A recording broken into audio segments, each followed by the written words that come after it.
Students, हम पढ़ रहे हैं चैप्टर 3 विद्युत रसायन या इलेक्ट्रोकेमिस्ट्री। पार्ट 3 में हमने प्रतिरोध, विशिष्ट चालकता और कई टॉपिक के बारे में चर्चा किए थे। तो यदि आपने उस वीडियो को नहीं देखा है तो आप उस वीडियो को देखिए ताकि आपको आज का लेक्चर ठीक तरीके से समझ में आए। तो आज का हमारा टॉपिक है तुल्यांकी चालकता तथा आणविक चालकता, equivalent conductivity and molecular conductivity. तो हम इसको एक एक करके देखते हैं। आज के वीडियो को समझने के लिए मेरे साथ अंत तक के बने रहिए। तो तुल्यांक चालकता या तुल्यांकी चालकता क्या है, इसमें हमको बेस ये समझना है कि कोई भी विद्युत अपघट्य पदार्थ की जो चालकता है, यदि ये अलग अलग टाइप के यदि विद्युत अपघट्य पदार्थ है और उसकी चालकता की हमको तुलना करनी है तो उसके लिए एक जो निश्चित द्रव्यमान पदार्थ रहेगा और उसको किसी विलयन के एक निश्चित आयतन में उसमें घुला हुआ होना चाहिए। तो इसमें हम तुल्यांक चालकता को कैसे परिभाषित कर सकते हैं कि हम इसका बेसिक ये समझें कि मान लीजिए कोई निश्चित ml है, उसमें 1 ग्राम तुल्यांक पदार्थ घोला गया है, उससे उत्पन्न चालकता उस विद्युत अपघट्य विलयन की तुल्यांकी चालकता कहलाएगी। या फिर हम इसको कैसे परिभाषित कर सकते हैं कि विशिष्ट चालकता कप्पा और आयतन का गुणनफल तुल्यांक चालकता कहलाता है। तो हम इसको कैसे लिखते हैं, lambda EQ equal to kappa into V. यहाँ पर ये उल्टा वी जैसा दिख रहा है, इसको लैम्डा कहते हैं और इक्विवेलेंट EQ लिखे हैं क्योंकि हम तुल्यांकी चालकता को इक्विवेलेंट कंडक्टिविटी कहते हैं। तो EQ जो है इक्विवेलेंट को दर्शा रहा है, इससे पता चल रहा है कि ये तुल्यांकी चालकता के बारे में बात कर रहा है। Equal to kappa into V. V अभी आपको बताए कि ये जो है एक निश्चित आयतन है जिसमें विद्युत अपघट्य पदार्थ का 1 ग्राम तुल्यांक विलय किया गया है। तो तुल्यांकी चालकता तथा विशिष्ट चालकता में संबंध को दर्शाने के लिए हम देखते हैं कि मान लिया जाए कि हमने 9 ml विलेय पदार्थ लिए हैं इसमें और उसमें 1 ग्राम तुल्यांक विद्युत अपघट्य पदार्थ को घोला जा रहा है, जिसमें 1 सेंटीमीटर की दूरी पर रखे 2 इलेक्ट्रोड के मध्य में इस विलयन को रखा गया है। तो इसमें 1 सेंटीमीटर लंबाई वाले 9 घन होंगे। तो यदि 1 घन के लिए विलयन की विशिष्ट चालकता यदि कप्पा होगी तो विलयन की कुल चालकता कप्पा इंटू 9 होगी। इसी प्रकार से यदि किसी विद्युत अपघट्य पदार्थ 1 ग्राम तुल्यांक को VmL में घोला जाए और इलेक्ट्रोडों के बीच की दूरी 1 सेंटीमीटर ही रखा जाए तो इसमें V घन बनेंगे और जो हर एक घन है वो 1 सेंटीमीटर घन होगा। तो यदि इसकी विशिष्ट चालकता कप्पा होगी तो V घनों के कारण कुल चालकता कितनी होगी, कप्पा इंटू V। तो इसी प्रकार से हम मान लेते हैं कि विलयन का ग्राम तुल्यांक चालकता प्रति लीटर में सांद्रता C है। यहाँ पर EQ लिखे हैं क्योंकि इक्विवेलेंट की बात हो रही है। तो यदि 1000 सेंटीमीटर क्यूब विलयन में यदि C ग्राम तुल्यांक विद्युत अपघट्य को घोला जाए तो 1 ग्राम तुल्यांक विद्युत अपघट्य के लिए हम 1000/C सेंटीमीटर क्यूब लिख सकते हैं। तो ये क्या हो गया, आयतन V इक्वल टू 1000/C। तो इसमें जो है हम V की वैल्यू को यदि lambda EQ equal to kappa into V में रख देते हैं, इस इक्वेशन में रखते हैं तो हमको प्राप्त होता है lambda EQ equal to kappa into 1000/C। तो ये C सांद्रता को दिखा रहा है, मतलब कि ये नॉर्मलता की बात कर रहा है। तो इसको हम और आसान करने के लिए कि C से हमको समझ में आया कि नॉर्मलता की बात हो रही है, तो नॉर्मलता को प्रदर्शित करने के लिए हम यहाँ पर समीकरण में n लिख देते हैं। इस प्रकार से हम तुल्यांकी चालकता के लिए lambda EQ equal to kappa into 1000/n ये इक्वेशन प्राप्त करते हैं। जो तुल्यांक चालकता की इकाई है वो lambda EQ equal to kappa into V से, तो कप्पा क्या है, विशिष्ट चालकता है। तो विशिष्ट चालकता के लिए हमने L/A into 1/R into we ये निकाला था।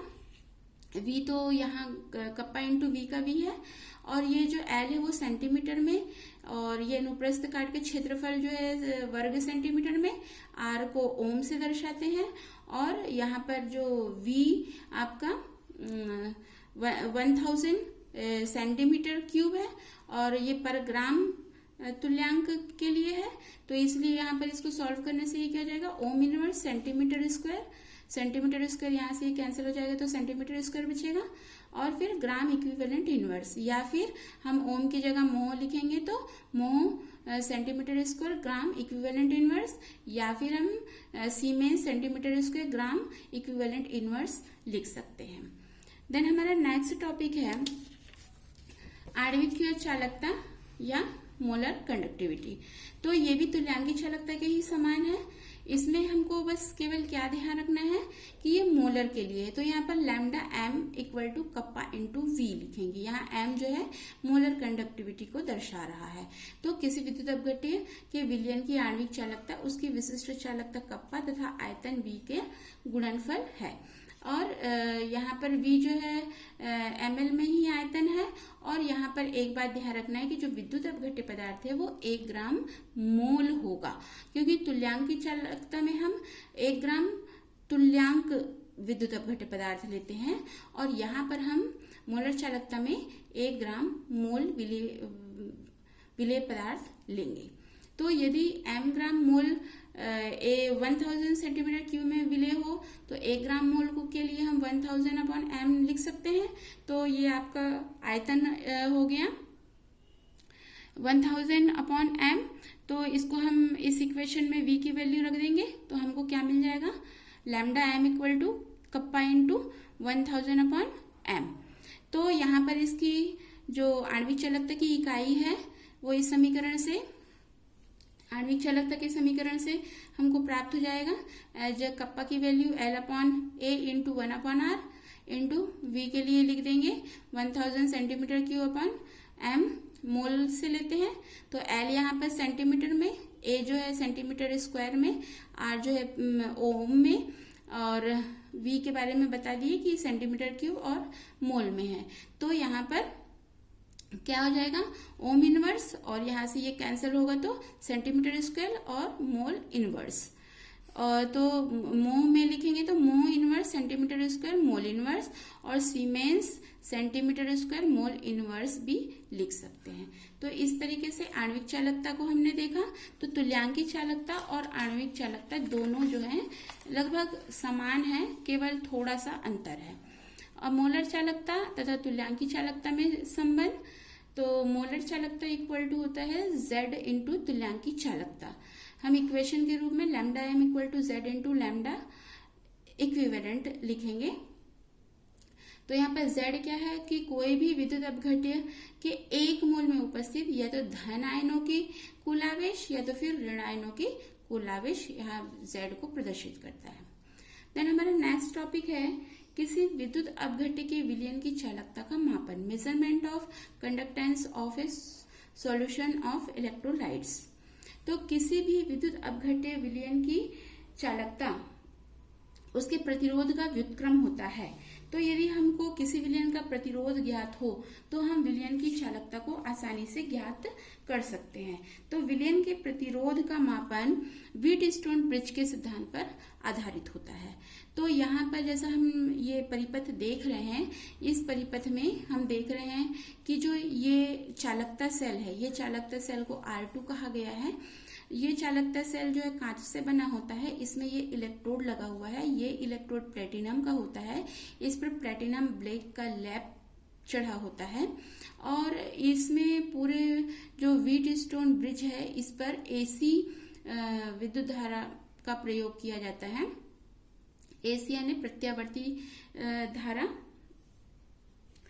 और इसमें DC धारा का उपयोग नहीं किया जाता है, क्योंकि DC धारा का उपयोग करने से जो विद्युत अपघट्य पदार्थ है उसका विद्युत अपघटन हो जाएगा और उसमें सांद्रता में परिवर्तन हो जाएगा। तो इसलिए यहाँ पर AC धारा का प्रयोग किया जाता है। तो ये जो चालकता सेल होती है, इस चालकता सेल को ताप स्थायी पर रखा जाता है, मतलब ताप को स्थिर रखा जाता है। और जो व्हीटस्टोन ब्रिज है इसमें प्रतिरोध R1, R3, R4 को भी समंजित करके रख दिया जाता है, और इस परिपथ के अनुसार इसको एडजस्ट कर दिया जाता है। तो यहाँ पर D जो है डिटेक्टर होता है। यदि ब्रिज संतुलित अवस्था में होगा तो डिटेक्टर से कोई विद्युत धारा नहीं बहेगी, आजकल जो है डिटेक्टर के लिए यहाँ पर हेडफोन का उपयोग करते हैं। यदि हेडफोन से आवाज आ रही है तो ब्रिज संतुलित नहीं है, और यदि हेडफोन में कोई आवाज नहीं आती है मतलब कि वह संतुलित अवस्था में है। तो जो आधुनिक रूप से जो चालकता मापी उपकरण का उपयोग किया जाता है उसमें ब्रिज को संतुलन दर्शाने के लिए मैजिक आई का उपयोग किया जाता है। मैजिक आई यानी कि वो छोटी सी आई जैसे रहती है, वो छोटी सी आई जो है उसमें ऐसा उपकरण में लगा रहता है जिससे पता चल जाता है कि ये संतुलित है या नहीं है। तो ब्रिज की संतुलित अवस्था में हम इसको लिखते हैं R1 upon R2 equal to R3। चूंकि हमको R2 ज्ञात करना है तो R2 equal to R1 into R4 upon R3। तो जो आजकल की डिजिटल चालकता मापी उपकरण है उसमें विलयन की चालकता या फिर प्रतिरोध का मान को तुरंत पढ़ा जा सकता है। तो ये आज हमने तुल्यांकी चालकता, मोलर चालकता और विद्युत अपघट्य के विलयन की चालकता का मापन व्हीटस्टोन ब्रिज के सिद्धांत पर देखा।